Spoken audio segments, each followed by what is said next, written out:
किसान आंदोलन पर आज का अपडेट क्या है, किसानों से देश के कृषि मंत्री की नई अपील क्या है, आपको डिटेल में बताएंगे। लेकिन उससे पहले एक बड़ी खबर, किसान आंदोलन पर केंद्रीय मंत्री नितिन गडकरी का एक अहम बयान सामने आया है। उन्होंने किसानों से तीनों कानूनों की एक एक लाइन पर चर्चा करने की अपील की है। गडकरी ने किसानों से कानूनों को समझने की गुजारिश की है। कहा कि नए कृषि कानूनों से उन्हें अपनी उपज की कीमत तय करने का हक मिला है। गडकरी ने एक और बड़ी बात कही है। उन्होंने कहा कि किसानों को कंफ्यूज करने की कोशिश हो रही है।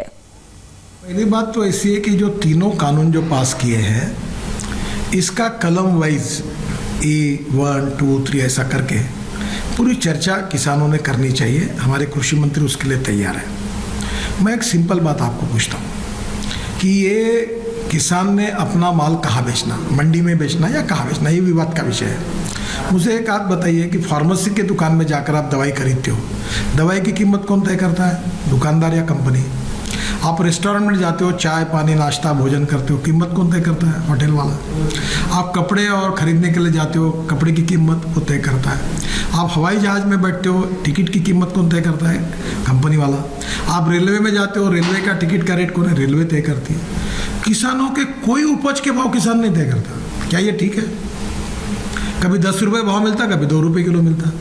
किसान मंडी में जब माल लेके जाता है तो बिचौलिया होता है, दलाल, वो या व्यापारी तय करता है। अब मुझे बताइए, मेरी नागपुर में खेती है और मैं पहले मार्केट में अगर अपनी सब्जियां ले जाता था तो जो दलाल बिचौलिया जिसके यहाँ बेचता था उसको मुझे 8% मेरी टोटल कॉस्ट पे कमीशन देना पड़ता है।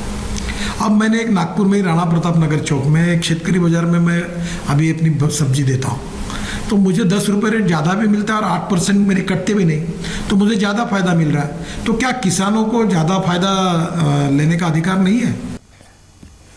किसान आंदोलन का आज 20वां दिन है। कृषि मंत्री ने किसानों को आगे की वार्ता का प्रस्ताव दिया है। बातचीत पर सरकार को किसानों के जवाब का इंतजार है। आज गुजरात के कच्छ में प्रधानमंत्री नरेंद्र मोदी किसानों से मुलाकात भी करेंगे। आंदोलन के बीच किसानों से प्रधानमंत्री की यह मुलाकात काफी अहम मानी जा रही है। इससे पहले कल सरकार को उस वक्त बड़ा समर्थन मिला जब यूपी, बिहार और दक्षिण के कई राज्यों के करीब 10 किसान संगठनों ने नए कृषि कानून का समर्थन कर दिया।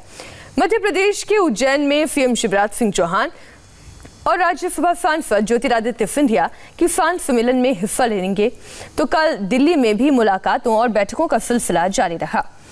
कल पंजाब के बीजेपी नेताओं ने रक्षा मंत्री राजनाथ सिंह से मुलाकात की, तो हरियाणा के सांसदों और विधायकों ने कृषि मंत्री से मुलाकात की। किसानों से मुलाकात करने की कोशिश और इस जरिए ये समझाने का प्रयास कि ये तीनों ही किसान कानून किसानों के हित में है, लेकिन किसान मानने को तैयार नहीं है। हालांकि कुछ संगठन ऐसे जरूर हैं जो इन कृषि कानूनों के समर्थन में आए हैं, लेकिन अभी भी सरकार को सभी किसान संगठनों को मनाना जरूरी है, तब तक ये आंदोलन समाप्त नहीं होगा। इन सबके बीच देश की राजधानी दिल्ली किसान आंदोलन का एपिसेंटर बनी हुई है। आज भी दिल्ली के अलग अलग बॉर्डर्स पर किसान डटे हुए हैं। आपको दिल्ली के 4 बॉर्डर्स की तस्वीरें दिखाते हैं। सिंघू टीकरी, गाजीपुर और चिल्ला बॉर्डर। सिंधु टीकरी और गाजीपुर बॉर्डर पर अपने तंबुओं में किसान संगठनों में जुड़े लोग डटे हुए हैं। तो चिल्ला बॉर्डर पर एक अनोखी तस्वीर देखने को मिली जब यहाँ एक किसान रामायण पाठ करता हुआ नजर आया। एक तरफ किसान तीनों कानूनों को वापस लेने की मांग पर अड़े हुए हैं, तो दूसरी तरफ सरकार को किसानों को समझा लेने का भरोसा है।